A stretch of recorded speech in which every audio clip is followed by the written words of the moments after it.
Good morning, good afternoon, or good evening, depending on where you are in the world, and welcome to today's ContainerJournal.com webinar, brought to you by Techstrong. My name is Cody J. Brown. I'm the host of Techstrong Learning. We have an exciting panel ahead, but first I have just a couple of housekeeping notes. First off, today's session is being recorded, so if you miss any of our discussion or you'd like to just rewatch or share with a friend, the on-demand recording will be made available shortly after we conclude our live webinar today. If you have any questions, we want you to direct those to the Q&A tab on the right side of your screen. That's also where you'll find the chat tab, and this is where we want you to speak with our speakers and let us know if there's anything you wanted to talk about. And finally, at the conclusion of our webinar, we will be giving away 4 $25 Amazon gift cards, so be sure to stick around to see if you're one of our winners.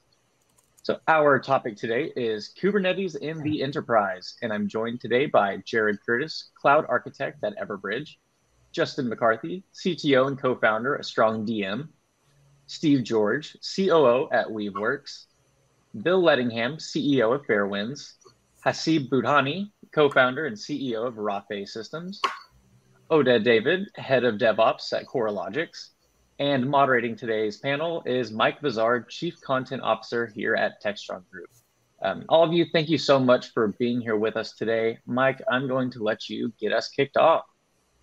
All right, guys, we're here talking about our favorite subject, Kubernetes. We've been talking about it now for, I don't know, let's be generous and say 5 years, probably longer for some of us. And the question that comes to mind is, if I think about where we were, say, a little over a year ago, I would have looked at all the surveys and they would have said 90% of all enterprises have Kubernetes installed. But then once you poke deeper, you would find they have one cluster, and the rest of their stuff is running monolithic and legacy apps, and that was where the world was, a year to 2 years ago. So Bill, let's get started. Is the world changing? Are we starting to see more Kubernetes in production? Are we starting to, dare I say, see possibly fleets of Kubernetes clusters, or is that a little too far to be worried about? Where are we on this adventure? Great question, Mike. I think we are seeing progress, but the progress is still somewhat slowed by the fact that Kubernetes, as with any new technology, does present some challenges in terms of how you get it adopted within an organization. And historically, yes, it's been 1 or 2 teams within an enterprise, kind of kicking the tires, if you will, getting maybe 1 or 2 applications into production. Over the last year, we have seen kind of a growth in terms of moving from some of these pilot projects to more widespread adoption. But that in of itself is presenting some new challenges for various teams as they try to get some consistency across multiple dev teams deploying into multiple clusters. That in itself is now presenting kind of a second wave of challenges that I think companies are starting to grapple with. So net, yeah, with any new technology, the growth is always a little bit slower than the hype cycle would suggest. But we are starting to see traction across more and more organizations. And certainly some organizations have now embraced Kubernetes kind of whole hog, if you will, where they do have multiple teams, multiple clusters, and really are using it as the platform du jour for how they're rolling out new applications. Hasib, let me ask you, is this wicked fast for enterprises? I mean, because this rate at which enterprise IT organizations have moved has historically been pretty slow, at least by the expectations of all the hype cycles and things that are going on out there. So maybe we are just moving faster, and enterprises, by definition, are just not going to move that quick. And no matter how cool something is, it just takes time. And do we have to have some perspective? Yeah. By the way, on your question before about all the surveys saying everybody's doing Kubernetes, maybe it's because us vendors are running the surveys and they're all a little biased, maybe.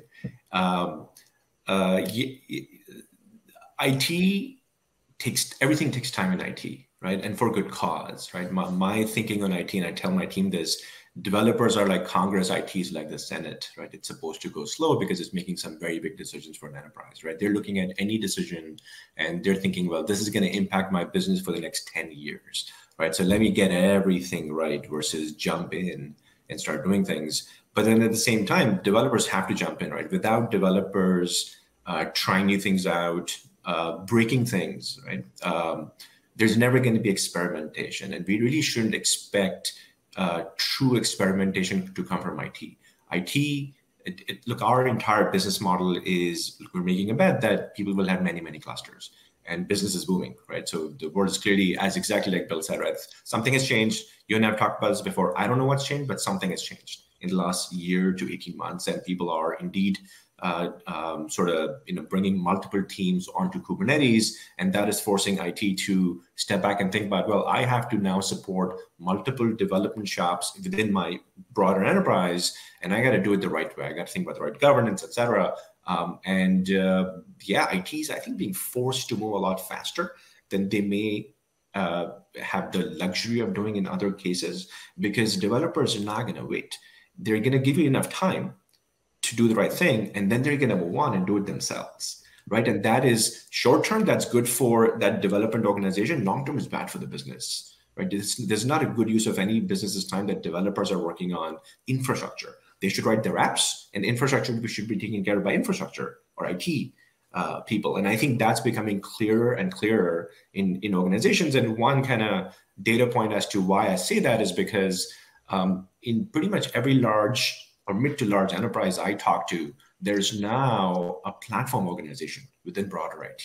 That's a good sign. It's a very, very good sign that large enterprises are looking at this as I need to solve this problem for my application team number one versus I need to solve this for the entire enterprise. So I think this confluence of developers really needing to move fast because their app needs to go out or they're going to keep going on their own pace.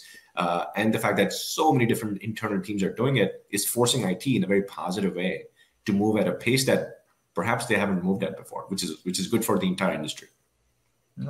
Hey, Justin, do you agree with that? Because we've been hearing about the wonders of the shift left and full stack developers, and these developers are going to manage everything on an end-to-end basis by themselves and complete ownership. And maybe there isn't a role for an IT ops team using graphical tools in that context, or are we starting to find some middle ground here?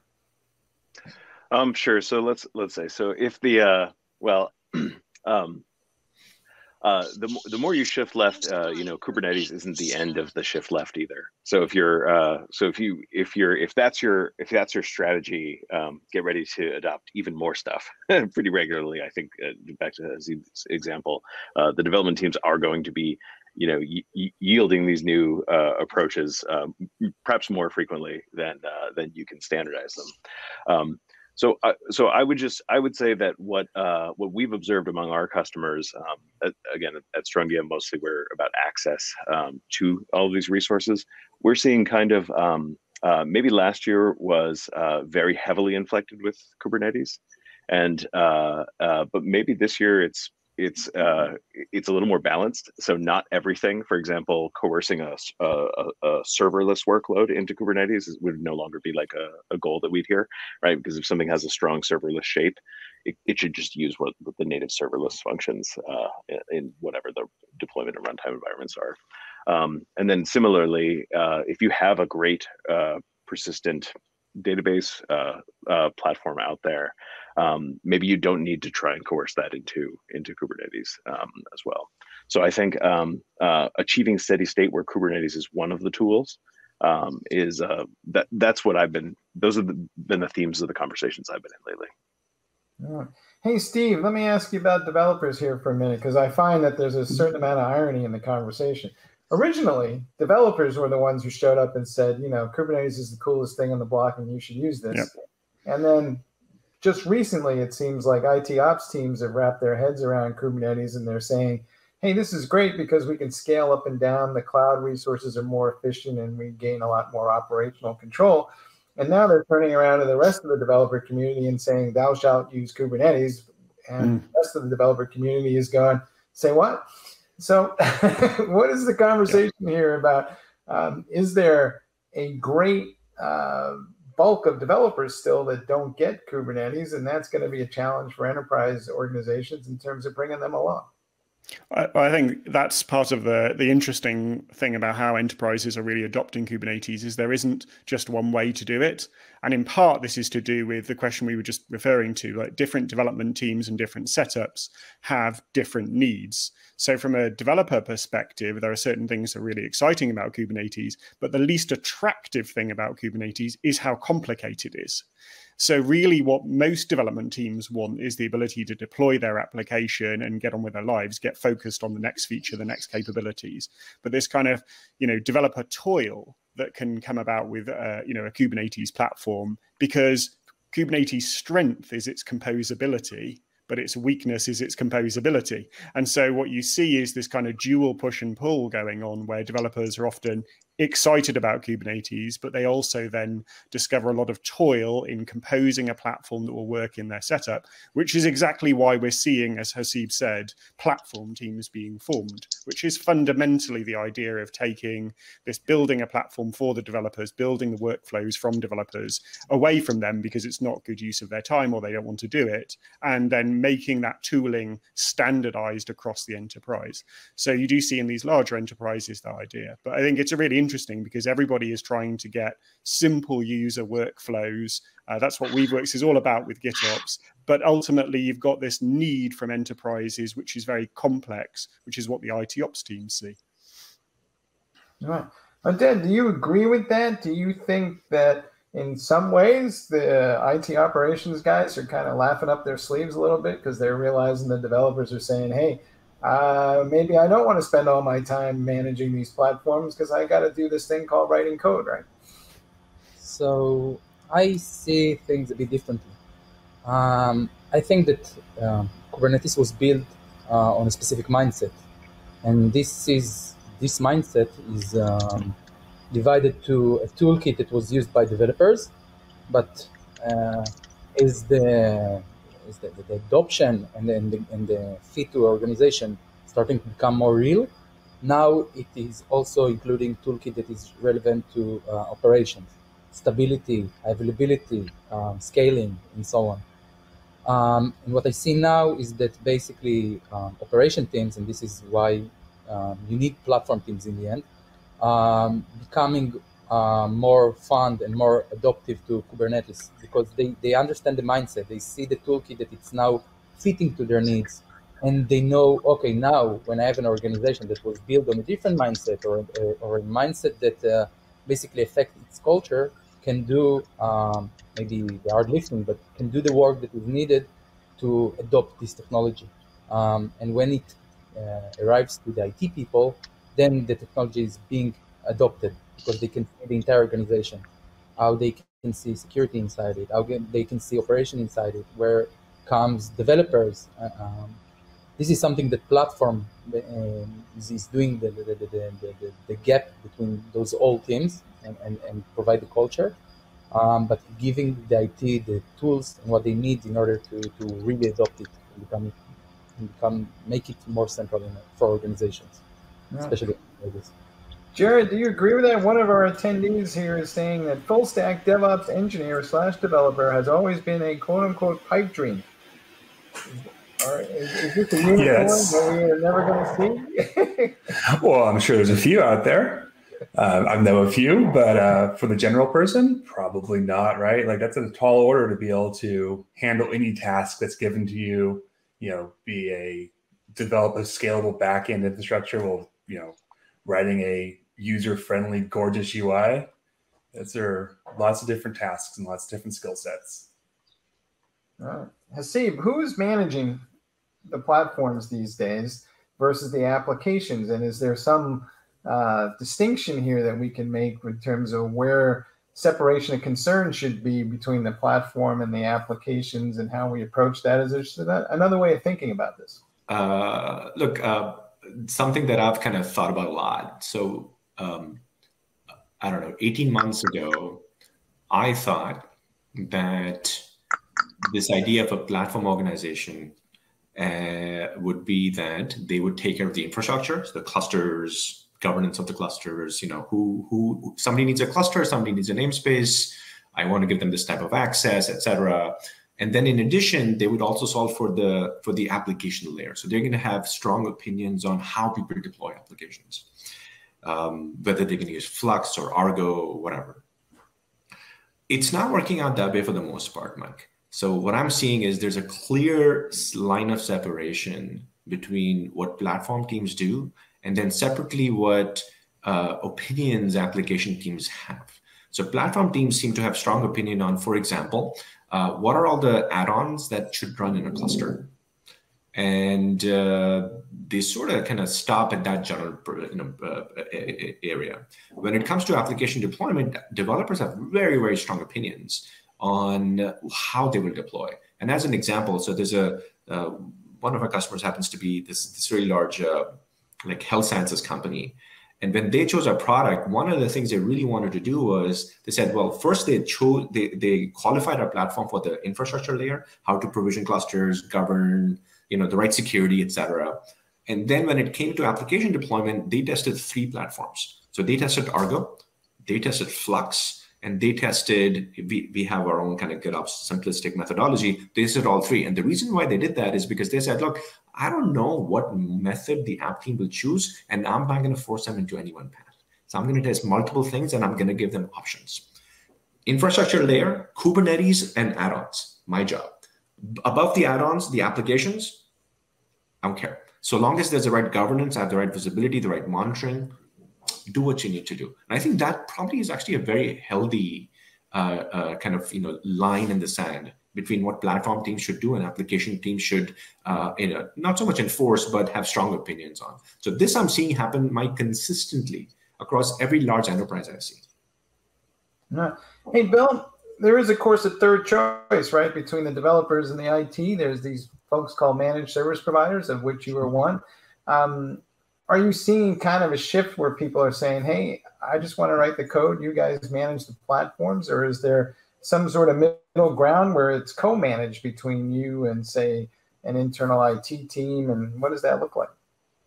Yeah, I mean, you can certainly kind of provide managed services and kind of, try to draw a line between infrastructure and the application layer. But the reality is it tends to be a little bit more complex than that. Certainly the platform engineering teams, the SREs, the DevOps engineers, they're tasked with keeping the infrastructure up and going. However, they're also challenged with, not just managing the infrastructure, but making sure the applications are configured correctly to run in the infrastructure, and that the applications are secure, they're scalable, they're reliable, et cetera. So that's where you tend to see a blurring between the lines where it would be great if, application developers could just, build the microservices, containerize them and hand them off to the platform engineering teams. The reality is it's not quite that simple, and you need to put guardrails in place to ensure that you're doing things in a secure, reliable, scalable, cost-efficient manner. And that's where there's, a blurring of the line between the two, if that makes sense. All right. Hey, Jared, you're nodding your head there, so I'm going to ask this question to you. Do we need some other form of abstraction sitting on top of Kubernetes? As the guys who built it back in the day said, Kubernetes is a platform for building other platforms, and maybe we're starting to see a few of those. And maybe at the end of the day, we may not even touch Kubernetes because there'll be something between us and them. And what does that look like? I'm not sure what that's going to look like, but I think that's one of the powers of Kubernetes, right? Is the fact that you already have a defined API with lots of good little pieces you can just stick onto your abstractions and build. I think some earlier said composable, right? You can just compose the application you need. You can abstract away your provider, whether that's your private cloud, public cloud. You can abstract away all those features and just provide them as an API that's easily consumable. And I think that's the right path, right? This kind of gets us going down that dream where developers can deploy an application. And when they deploy an application, they get a VLAN, they get a database, right? They don't have to think about all the trouble tickets and all the support cases they have to open up to get these resources that they're used to. Yeah. Oh, Dan, do you agree with that? I mean, do you think we should be looking to give people especially developers, something else that just says, hey, Kubernetes is underneath there somewhere, but you don't really need to know anything about it. And here I think that the platform team responsibility comes in. Platform in the end responsible for giving the business logic perspective to operation and application. Something that operation by itself cannot see, and application by itself having a hard time to sit beside the product roadmap. Today, in any system, the operation side is part of the application, especially if you go to distributed system, to the cloud. Having said that, in the end of the day, the abstraction is irrelevant for the developer.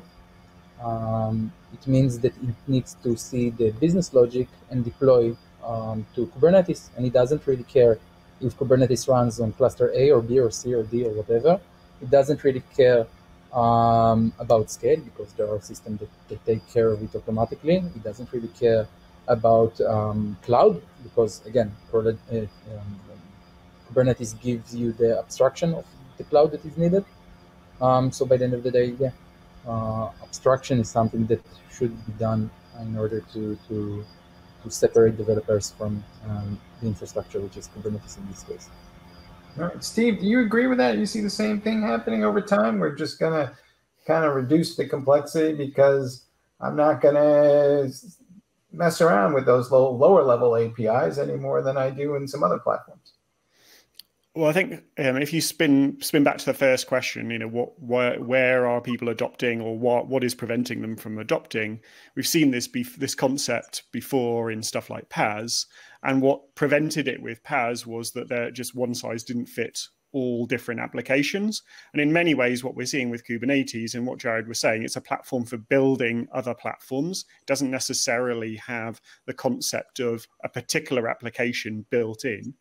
And in part what Oded is saying, really what you see with teams is that for them, sure, containers are important, Kubernetes is important for running those applications, but they also have data, they also have ingress, they have other network requirements. So in order to really bring applications to the table as a fully cloud native capability, you actually have to build a platform that's going to work for your enterprise. So you can abstract away from developers a set of those concerns, but individual enterprises may be subtly different. So it won't be the same singular platform across every single enterprise. Different enterprises will pick different components, different APIs, different sets of technology to meet their needs. And I think that's where we're going over the next couple of years. And that's going to enable a richer set of applications.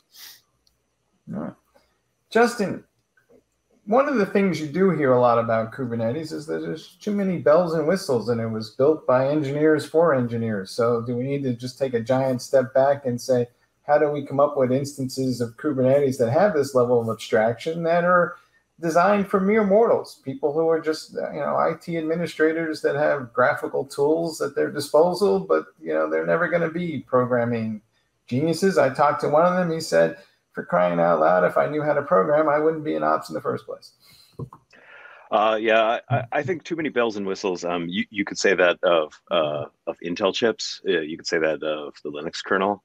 You could say that of the surface area of the AWS API. And yet the reason why we're able to use all of these is because someone on your team is interested in those details. And someone on your team has taken that machine code in the Intel chip and they've, maybe allowed you to address that with some C#, let's say. So I think there's always going to be a member of your team that is interested in the details of Kubernetes. And whether you call it a platform team, whether it's the clever and competent use of another sort of platform building technology, I think actually not having a very impermeable barrier between the developers on your team and those people who are interested in the operation of Kubernetes, I think that's the key, right? So being able to create those abstractions in a way that's tailored to your enterprise and be able to use them, and not just throw your hands up because assembly's hard, or Linux kernel has a lot of features, or Kubernetes has a lot of features. It's true of everything, right? There's no public cloud provider that you would ever print out the manual and say, this looks easy. See, we're talking a lot about Kubernetes here, but when I talk to some folks too, they're like, hey, the stack of stuff that goes on top of Kubernetes that you were talking about is as more complicated or just as difficult as the underlying platform itself. So do we need to not only think about abstracting away the complexity of Kubernetes, but also everything that sits on top of that we need to deploy that business logic? Because, if I look at something like Prometheus, that's not much simpler than Kubernetes in my mind. Yeah, the funny thing is, how often does a typical enterprise upgrade Kubernetes a year? By the way, it's 2, best case 2. But then you have, I don't know, depending on the company, we have a crazy customer, financial services company. They have 74 add-ons on Kubernetes before their applications show up. And then each of these add-ons, Mike, it has its own life cycle. They all change whenever the hell they want, right? Because you're buying it from who knows who. And then they have their own configuration management. And oh my God, this is really hard, right? So the Kubernetes part Kubernetes is like a 2-year-old problem, right? That's like enough people can do this. Building a cluster is not, nobody's paying for building a cluster. It's free. It exists. It's in Amazon. It's in Azure. It's free. It's the add-on management that becomes a massive challenge for enterprises before the applications even show up. And then, of course, the applications show up and they happen to have their own life cycles. Yeah, I mean, I always, you and I've talked about this before, I sort of see Kubernetes as like 4 layers, or at least a system that runs Kubernetes is 4 layers. There's the storage and the networking, then there's the actual Kubernetes layer, then there's the add-ons, and then there's the application. And more and more, at least in conversations with the customers who are looking for a solution to solve their problems, the fact that a platform like ours can help them provision a cluster or upgrade a cluster is sort of nice. Nobody cares, right? It's a solved problem. What they're more focused on is, how do I manage my add-ons? How do I kind of go above and manage lifecycle of my cluster? And then on top of that, how do I make sure all my clusters, if I have n number of them, because people have them, many of them, how do I know that they look the same? And then today I installed a cluster and I installed whatever these 74 different add-ons. Great. How do I know they all look the same a month from today?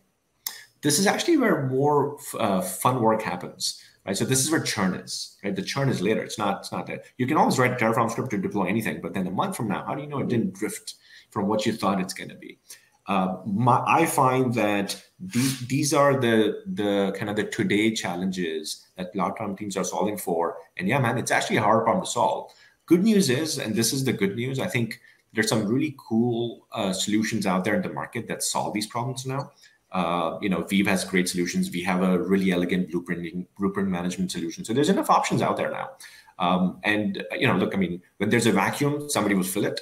So platform teams have expressed that there is a vacuum, which is, hey, Kubernetes, and then the blueprints, add-ons, and then the application, et cetera. I need to manage all of this stuff. So companies are popping up to solve these problems from an enterprise perspective, not like a tooling perspective, but truly enterprise perspective. And, some of them are here on this call today. So good news for all of us. Jared, do you think we have any hope of automating this more than we do today? I mean, the whole point of DevOps in a lot of ways is it's the belief in ruthless automation. And this seems like a clear example of something we should be thinking about automating. And what does that look like? No, it's completely impossible. Can't automate anything. No, of course. And that's the whole goal, right? Kubernetes itself, there's all kinds of self-managed automation. And there's a whole, like Haseeb was saying, there's a whole industry now of ranchers and OpenShifts and all these various companies are building tools, deployment platforms, all these pieces, right? Like they have the installer, right? For get yourself a cluster, click a button. And so I think, yeah, we're going to keep pushing this down and we're going to be able to automate the whole thing. There's people who are going to need to dip down real low to solve the hard problems, but for the day-to-day stuff, I think a lot of it's going to be able to handle a GUI or a simple automation script that gets you pretty close to what you need to be for, at least for day-to-day operation. Hey, Bill, we hear a lot about operators these days, and every product that I talk to in this space, every vendor has possibly 1, possibly 3 operators that they're offering for each of their offerings. And plus the open source community has written their own operators, and other people have operators that combine multiple products underneath the same operator framework. So now my operators have operators. do you think that this is the way we're going to go, or do you think that somehow or other we need to think about some Uber operator that will span all this stuff, or how many operators do I ultimately need? I think a little bit of that goes back to the question around tooling and automation, and how do you kind of manage all the complexity and all the moving parts?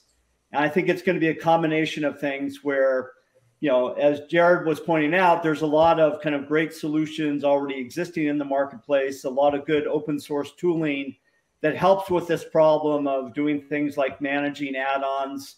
You know, in particular, we have released an open source project that makes it easier for, you know, SREs to track deprecated APIs within a cluster, which becomes a challenge as you're trying to add, you know, or manage more and more add-ons within your environment.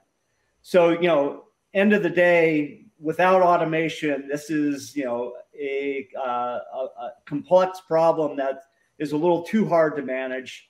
And so we'll be, you know, boil down to what tooling, what automation do you have in place? How do you get consistency from one environment to the next? And the only way to frankly do that is through automation. All right. Let's see, do you see the same thing happening? Or are we going to get to the point where maybe I can just say what I want the thing to do and it will just magically happen, and I won't be sitting here trying to figure out all these little low-level APIs and operators and what goes with what? Well, we'll sell you a helmet and you can just kind of think it. It's going to happen. Look, automation's come a long way. Not that this is a plug for any of our companies, but, you know, I mean, the entire business model here is we're telling people, hey, you don't need to hire people with like massive Kubernetes skill sets because they don't exist anyway. And we can enable your IT team to actually move significantly faster without learning Kubernetes. And the way you do that is in complete automation. Right? And so I'm familiar with the automation framework that Bill mentioned that came out of Fairbairn. It's really elegant, right? They've done a great job. Yeah, but there's so many options out there for this now that frankly, there's not a whole lot of excuse. I mean, the one thing I think about a lot is 3, 4, 5 years ago, when tooling didn't exist as much as it does now, it was a competitive advantage to basically build automation in-house, right? Because your competitors they didn't know what they were doing. So if you could automate and you could move faster than your competitors, well, you're going to be better off. You're going to win your industry, whatever industry you happen to be. I think the world has changed now. So I think now all your competitors are buying from people like us or Rancher or Weave, right? So now it's actually, arguably, it's a competitive disadvantage if you're trying to build all this stuff in-house, because, man, go focus on your apps. Why are you wasting your time building stuff when you can buy automation? Automation exists now, and there's some really good solutions out there, right? I think that's the big difference, right? There's this cottage industry of people meeting up at KubeCon and writing small little projects and then, you know, putting them on GitHub.com. It's gone from that to, man, the average deal size are large because it's a big problem, right? Essentially, what are we selling but automation? What is the job here? What do I do all day? I sell automation. That's it. That's fundamentally it, right? And it's automation like this or Weave or Fairwinds or Rancher that is enabling enterprises to move at the pace that they want it to, right? And look, I mean, of course, you know, we're all biased here because we're all vendors, but I'm very convinced that what we thought Kubernetes would be in 2018 is here now, right? The pace at which enterprises are doing this, I mean, it's just actually fascinating. 2-3 years ago, the best case conversation I would have would be with like a DevOps manager, like in a company. Now, like this morning, I talked to a very large financial services company. I talked to their CTO, and he said to me, you know what he said to me? He said, you know what? I mean, my team's using a product, but I've actually never seen it. Can I see a demo? This guy cares, right? Because the world has shifted. In his mind, this is so important that he's going to take time with me and watch a demo of our product. Versus I'm sure 2 years ago, he's like, whatever, DevOps people will figure this out for me. The world has changed because of automation. Steve, speaking of the world changing, we've been, you know, banging the door on this DevOps thing for the better part of a decade now. And truth be told, most people are doing continuous integration and very few are doing the continuous delivery side of that equation because most of the platforms are unique and they're all snowflakes. But Kubernetes presents more of a standardized set of APIs. So Because one of the outcomes here of this shift to Kubernetes is that we're going to see more people adopt what folks are calling Git Ops, where basically I am automating the configuration of the platform within the Git repository and shipping that out along with my application code. And will that change the way people think about not only managing Kubernetes in the enterprise, but their whole application delivery strategy? Yeah, I mean, I certainly hope so. I think at core, one of the things that Kubernetes changes, and it's easy to forget this when we live it all day long, but APIs for things in the whole of the pipeline, that's actually pretty fundamentally different. And declarative systems that can take that and then an extensible API that you can use, so the operator patterns, like this is a fundamental difference from previous kind of levels of technology that we've been working on. And that's going to enable and is enabling people to automate so much more of their deployment pipeline, so much more of their operations pipeline, because all developers, all operators, at all stage of the deployment can now use the same APIs, see the same code being deployed, and write automation that tells us this difference between what we think is we're being deployed and what is actually deployed. And that's a fundamental difference. When we talk about Git Ops, we often talk about deployment, but I think the operating part of Git Ops is going to be just as important, because being able to automate what is happening, resolve issues automatically.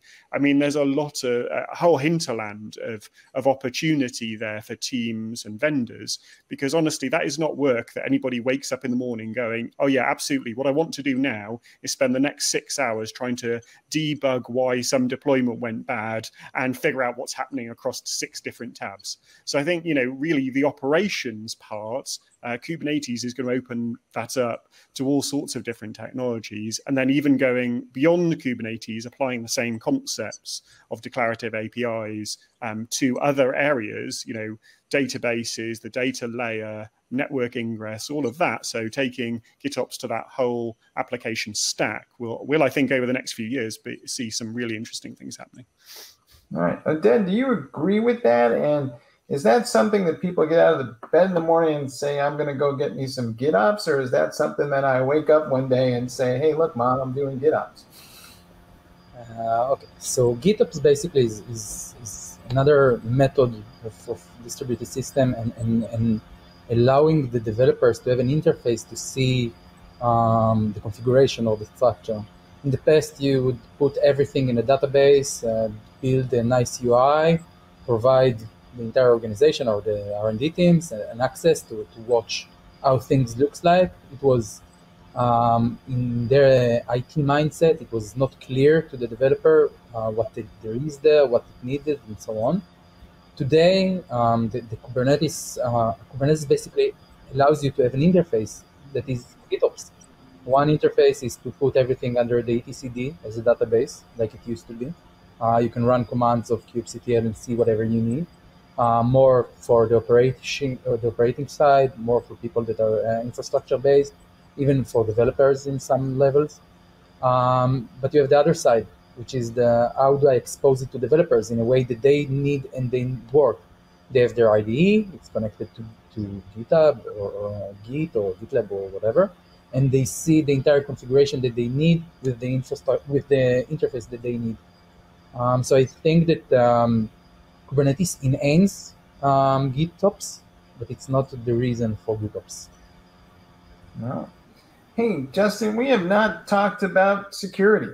And the issue that you see in many organizations is it takes a while for the security team to wrap their heads around a new platform, and they always seem to be trailing behind. And is that in some ways slowing adoption of not only Kubernetes, but things like GitOps? I mean, we have DevSecOps, so are we going to need GitSecOps? Is that what comes next, or where are we going with this? Let me address that generally. So I think governance and security both have an interest in very understandable, explainable facts about any deployed environment. Where are the sensitive bytes that we're protecting right now? Who has access to them right now? Who had access to them yesterday?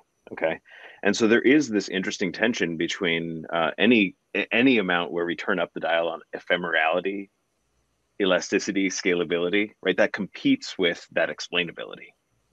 Okay, so so I would just say, like, fundamentally, more powerful is going to mean you're going to have to think about how you're going to explain this whole story at audit time. Okay. And I do think that that's one of the major distinctions between, I know I've never been in a sprint planning meeting where the end of the sprint planning session has a let's simulate an audit like phase to it, as in every sprint. But if it did, I think we might end up with, you know, maybe even some different shapes of operators and maybe even some different shapes of YAML files to bring that into your consciousness as you're shaping the application and building the application. So anyway, so that's what I would say. You can't get away from it, and if your organization isn't performing an audit, maybe because you don't have to, finding a way to synthetically do so is probably a good idea. All right. Hey, Jared, do you agree with that? And maybe could you take a stab at what Justin asked from us, essentially, is how would you explain Kubernetes and the cloud native architecture stack to somebody in security in a way that they can understand? Because I'm sure that a lot of the people who are in the enterprise today are having those conversations. Well, thanks, Mike, for putting me on the spot there. It boil us all down to a simple topic. All right. So yeah, in general, what Justin was saying there, I agree with. You know, it's good for teams to consider the security implications of everything they're doing. And I would challenge teams to actually do this audit task, right? Like, find a simple piece of an audit you're either part of and just like, hey, by the way, in this sprint, I want to see the logs for this, right? Like, let's make sure that kind of stuff. That's always something good to think about. But how would I boil this down for a security team? I would probably start off and just say, like, let's just pretend this Kubernetes thing, it's a set of APIs, right? It's no different than the APIs for your cloud vendor, except maybe if we're running it, of course. But, you know, you have all your VMs, you have all your nodes, they're running containers, they're running orchestration.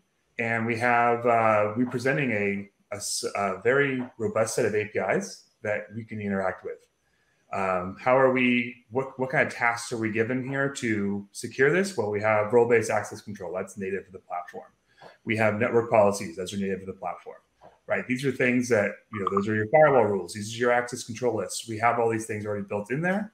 So it's probably my poor attempt at boiling that down. All right, no worries. I think one of the things that, just on the security front, one of the things that the concept of Git Ops does for you is this. One of the participants has put in the fact that they're finding that in the wild that only about 50% of APIs are managed. And I think this is something that comes across from enterprise after enterprise after enterprise, where you talk to them and you discover, when you look at the systems in production, there are often systems running in production which are not proactively being managed. And so by having something which is determining everything which is deployed through the same pipeline, and then being able to audit the fact that the production environment is the same as what you intended, this is, I think, a really big deal for understanding what you're actually deploying into production, and therefore being both secure and auditable. Yeah. Hey, Bill. Yeah. One more thing about it, sorry. Go ahead.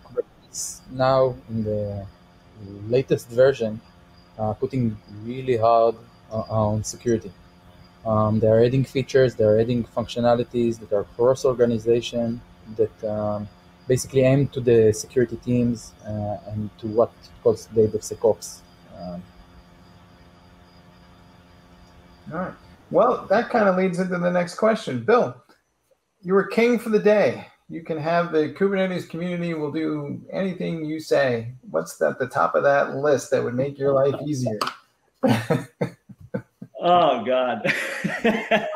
That's a tough one. No, I think it's just, you know, continuing to move in the direction we're going, i.e., you know, making sure that you understand how all the pieces go together and can have tooling that supports your ability to get visibility across the DevOps chain and give feedback to those team members that need to know kind of how all the pieces get put together. I.e., how do you give meaningful, actionable information back to the developers so that they can do the things correctly from a security perspective, et cetera, as they build the applications to get deployed into Kubernetes. So it's just continuing to raise awareness across the organization, dev, sec, ops, giving visibility to those teams so that they can all work together and do their jobs more efficiently. Because that's, kind of a repeated challenge that we see in organizations. While they talk about DevSecOps, the reality is there's still very disparate teams within many organizations with kind of pockets of knowledge, but not universal knowledge of all the moving parts and what's really required to make everything come together correctly. All right, Steve, you live in a country that still has royalty, so what would you do? Yeah, I mean, I think I worked in the Linux world for a long time. I suspect that one of the things we've been talking about a few times here is the fact that applications and other processes, there's not a lot of differentiation between them. I suspect that one of the things that will happen in the Kubernetes world over the next period of time is that the scheduler will get more complicated. And I think Justin referred to it at one point, like no longer do people who deploy Linux really craft or hand look after their own schedulers, but there certainly was a time phase in the Linux world where we used to do that.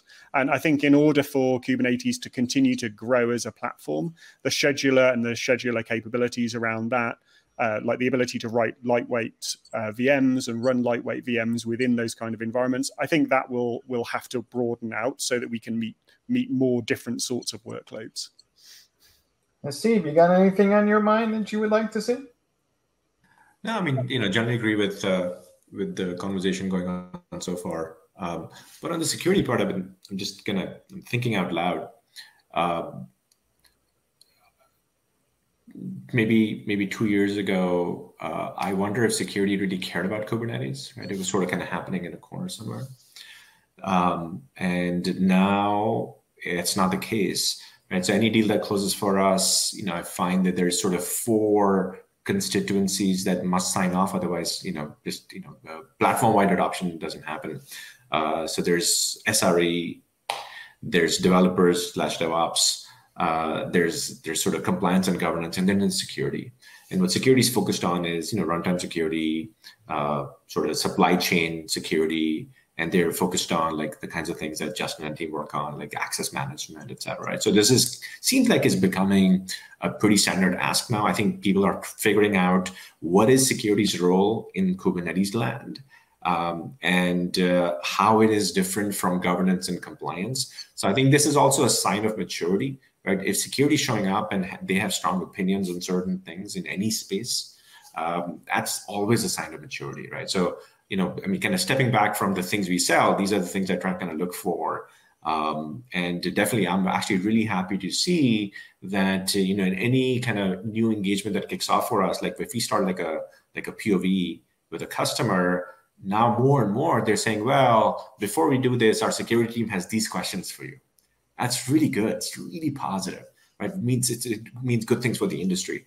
I think it's just, every time you and I talk, we talk about how I keep saying the same things to you, right? Something has changed. I still don't know what has changed, but something indeed has changed. And in whether it's security, whether how people think about this, whether it's about automation, all things seem to be moving in the right direction for this industry. All right, well, let's get on to that for a minute. Justin, what's your best advice to folks in the enterprise about how to accelerate that journey? Let's assume that everybody's on it at some level. It's just that maybe still early stages. And how do we get from the point where, I've got 1s and 2s to 10s and 100s? Yep.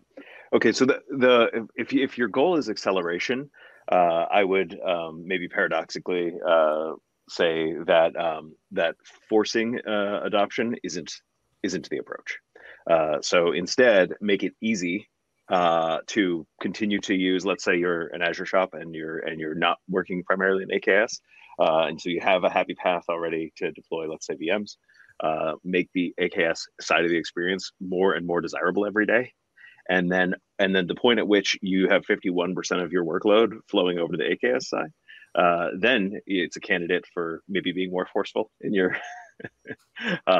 policies about how to deploy. But if your goal is speed, just make it appealing. And I think the key thing is to, not make it appealing by just doing the off-the-shelf version, make it appealing for the shape of your organization and for your culture. And I think that's imminently possible with the tools that are out there. All right, Jared, got any other thoughts beyond better carrots and smaller sticks, I guess? I don't know what Justin was saying there, but that's how I got out of it. No, actually, I really like that approach there. I'm just going to agree with him. It's like, if we really want people to adopt this platform, you make this platform usable and you make it really nice. So it's like, oh, before you want to deploy monitoring, you have to deploy your monitoring VM. You have to deploy this and that and all these other pieces. Well, now with Kubernetes, it's like, oh, well, here's this YAML file. You just dump it over there and you get your whole stack, right? Like it's all transparent to you. You as the developer of the deployment team, you're just caring about less. And if you can get to that point, you're going to have more development and more drive to going towards your Kubernetes platform. All right. Dad, what do you think? I mean, do I need to get the developers to push, or is there some sort of middle ground and maybe we can have a kumbaya moment here between the ops guys and the developers and figure this out together? So I think it goes to that direction. And again, you need some kind of a team in the middle because there is long history between ops and dev in trying to, communicate it requires different thinking. What I see, by the way, is the issue with Kubernetes or things that are important to Kubernetes is the idea behind Kubernetes is basically unify the entire organization. Observability is going to be a key factor for that because unifying organization means that I'm using the same cluster or multiple clusters for both my infrastructure application, my applications, and so on. And I think that everybody will need to work together in order to achieve it. Unify everything to have one common language that is basically abstract from what we used to know. Steve, are you finding any way that people are starting to work together better? I mean, am I still just throwing everybody in a room and locking the door until we see what comes out? Or is there, some more mature behavior starting to emerge? I think I'm seeing maturity for sure. I think so. One of the things that we're seeing happen, and we help with this sort of part of the implementation phase of the sale, is I think one of my colleagues here just talked about this idea that there's a YAML file and it kind of does all the things. I think Jared said that. And so many teams, what they're doing is they're trying to come up with these skeleton YAML files and charts. It's a good sign. In fact, we've kind of taken that on as a burden on us, and we share these things with our customers now. Hey, as you enable your teams to start coming onto Kubernetes, here's some frameworks. Here's a simple application example for this and that and that. This is not a product or anything. This is just stuff we've seen over time, and people can actually kind of pick it up and they take it from here. And what happens is as new teams get onboarded and they're given a landing zone, that's a phrase now that's kind of coming about in the industry. The platform teams are saying, look, if you're going to be a Java shop, if you're a Java shop, here's our best recommendation for best practices. If you're going to be writing code in Go, here's a recommendation for best practice. And by the way, here's an example of a chart that you can start with. And oh, by the way, here's an example of a pipeline, et cetera, et cetera. So I think this standardization, which is presently, by the way, it's happening within companies. I'm sure there's a company out there, somebody's going to start that's going to solve that problem too. But the standardization is happening, right? So standardization cannot happen without reasonably good communication between teams and the understanding that if we don't do this together, we're not going to go as fast as we can. So this, Mike, I'm seeing consistently in mid to large enterprises. Like, I mean, in all cases, my opinion and feedback is it's going quite well. The things that we want to see in a new industry, things that should come together, they seem to be coming together, and this is also a very, very good sign of that. All right, Bill, do you agree with that? Because sometimes when I talk to folks, they're like, insert curse word, wall of YAML files, put a predicate behind it, and here we are. No, actually, I do. That I was talking about. It's exactly.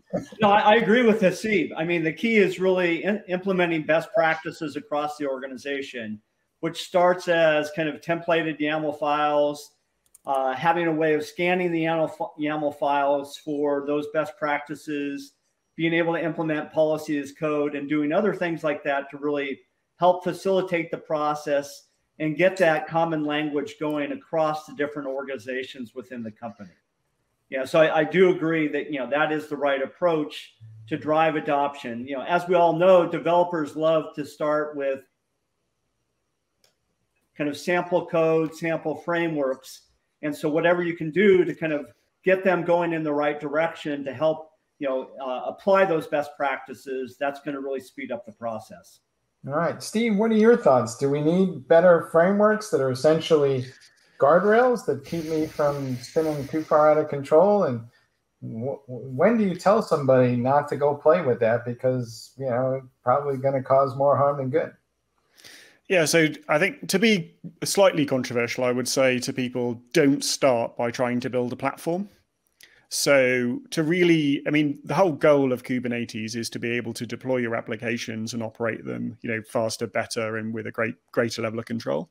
So I'd say at least initially for people, one of the possible anti-patterns that you see in the enterprise is that with a relatively a small amount of information or a small level of expertise, they start trying to build the perfect platform by taking in all requirements across the business. And so I've seen some quite large enterprises grind to a halt on this one. So I would sort of generally favor for people a relatively, a small application-centric learning phase to build off what Justin said right at the start. That will get team members and developers interested because they see, some potentially straightforward applications being used in production, being used in anger, and that gets excitement. And then in later phases, you're then talking about, getting to what Hasib and Bill were talking about when you're going across multiple different teams. And then you want to use that templating, use automation. For Weaveworks, we've done a bunch of work around policy as code, which is ultimately this idea that we can enforce standards, we can provide these guardrails, help people not have to know this wall of knowledge, but just automate the enforcement for them. And that really does help you when you're at multiple different teams, deploying multiple different applications. That's a great second phase, I would say. All right. Gentlemen, last question will go to Hasib, and I'm just throwing this out there for grins, but you can't get out of bed this morning without somebody talking about AI this and AI that. So can we apply AI to the management of Kubernetes going forward? What's real and what's not? So this is the one question today that I have a negative answer for. I don't know, man. I guess you can apply it. I don't know if I have enough data to apply actual machine learning to any of the problems that we're solving. But yeah, look, people are.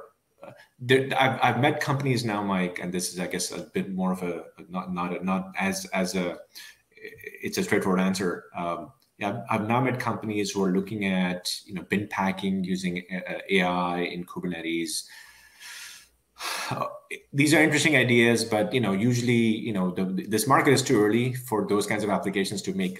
People talk about optimization and all that. This is all very nice, but the market is still early. Look, we're talking to the reason why we're having this conversation today is that we're really asking the question: is this market early? Right. So when this market is, and the answer is, by the way, yes. Right. It's moving in the right direction, but the market is early. All right. Cool. When markets are early, we need to learn. I'm personally learning and being able to apply an AI, ML, machine learning. These things will come later. And when but today, I'm not sure right now. All right. Well, personally, I'm looking forward to the next round of buzzword bingo, and we'll see where that goes from here. But I got to hand it back to Cody because an hour has flown by as usual before we knew it. Awesome. Thank you, Mike. Sorry. Thank you, Mike. And I'd also like to thank Jared, Justin, Steve, Bill, Hasib, and Oded for taking the time to join us today. I'd like to take this opportunity to remind everyone that today's session was recorded. You can rewatch on Container Journal website at containerjournal.com/webinars and look in the on-demand section. We do have 4 gift cards to give away. Our 4 winners are Maria V, Lizzie H, Zechariah F, and Samuel D. So congratulations to the 4 of you. Keep an eye on your inbox to claim your gift card. And if you don't receive an email, just check your spam folder. And so I would like to thank everyone for being here with us today on this panel. I'd like to thank our audience for joining us for today's program. We do just ask for 1 more minute of your time to fill out a post-webinar survey that should pop up on your screen right after we close out. But other than that, I hope to see you at a future Techstrong Learning webinar, and everyone have a great rest of your day.